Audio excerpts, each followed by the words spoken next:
ಒಮ್ಮೆ ಸಂತ ನಾಮದೇವರು ಅವರ ಒಂದು ಕಾರ್ಯಕ್ರಮಕ್ಕೋಸ್ಕರ ಒಂದು ಊರಿನಿಂದ ಇನ್ನೊಂದು ಊರಿಗೆ ಹೋಗ್ತಾ ಇರ್ತಾರೆ. ಅವರು ಕೈನಲ್ಲಿ ಬುತ್ತಿಯನ್ನು ತೆಗೆದುಕೊಂಡು ಹೋಗ್ತಾ ಇರ್ತಾರೆ. ಅದರಲ್ಲಿ ರೊಟ್ಟಿ ಒಂದರಲ್ಲಿ ಇನ್ನೊಂದರಲ್ಲಿ ತುಪ್ಪ ಮತ್ತು ಪಲ್ಯಗಳಿರುತ್ತವೆ. ಅವರು ದಾರಿಯಲ್ಲಿ ನಡೆದು ಹೋಗ್ತಾ ಇದ್ದಾಗ ಏನಾಗತ್ತೆ, ಒಂದು ನಾಯಿ ಬಂದು ಅವ್ರ ಕೈನಲ್ಲಿದ್ದ ಒಂದು ರೊಟ್ಟಿ ಬುತ್ತಿಯನ್ನು ಮಾತ್ರ ತೆಗೆದುಕೊಂಡು ಹೊರಡೋಗ್ತಾ ಇರುತ್ತೆ. ಅದನ್ನು ನೋಡಿ ಅವ್ರ ಮನಸ್ಸಲ್ಲಿ ಎಷ್ಟು ವ್ಯಾಕುಲ ಆಗುತ್ತೆ ಅಂತ ಹೇಳಿದ್ರೆ, ಆ ನಾಯಿ ಹಿಂದೆ ಅವರು ಓಡ್ತಾ ಇರ್ತಾರೆ. ಅಲ್ಲಿ ಸುತ್ತಮುತ್ತ ಇರೋ ಜನ ಆಶ್ಚರ್ಯ ಪಡ್ತಾರೆ. ಇದೇನಿದು, ನಾಯಿ ರೊಟ್ಟಿ ಬುತ್ತಿ ತೊಗೊಂಡು ಹೋದ್ರೆ ಇವರು ಅದರಿಂದಗಡೆನೆ ವಿಠಲ ವಿಠಲ ಅಂತ ಓಡ್ಕೊಂಡು ಹೋಗ್ತಾ ಇದಾರಲ್ಲ, ಯಾಕೆ ಅಂತ ಪ್ರಶ್ನೆ ಕೇಳಿದಾಗ ಅವರೊಂದು ಮಾತು ಹೇಳ್ತಾರೆ. ಆ ರೊಟ್ಟಿ ಸ್ವಲ್ಪ ಒಣಗಿದ ಹಾಗಿದೆ, ಗಟ್ಟಿಯಾಗಿದೆ.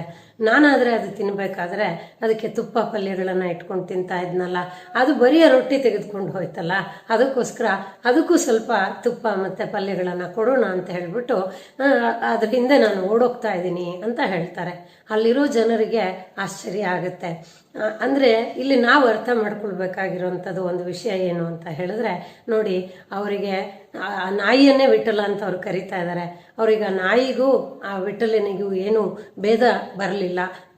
ಇಂಥದನ್ನು ನಾವು ಅಭೇದ ಜ್ಞಾನವನ್ನು ನಾವೆಲ್ಲರೂ ಜೀವನದಲ್ಲಿ ಪಡ್ಕೊಂಡಾಗ ನಮ್ಮ ಉದ್ಧಾರ ಖಂಡಿತ ಸಾಧ್ಯ. ಇದನ್ನೇ ಸಮ್ಯಕ್ ಜ್ಞಾನ, ಸಮದರ್ಶಿತ್ವ ಅಂತ ಕೂಡ ಹೇಳ್ತಾರೆ.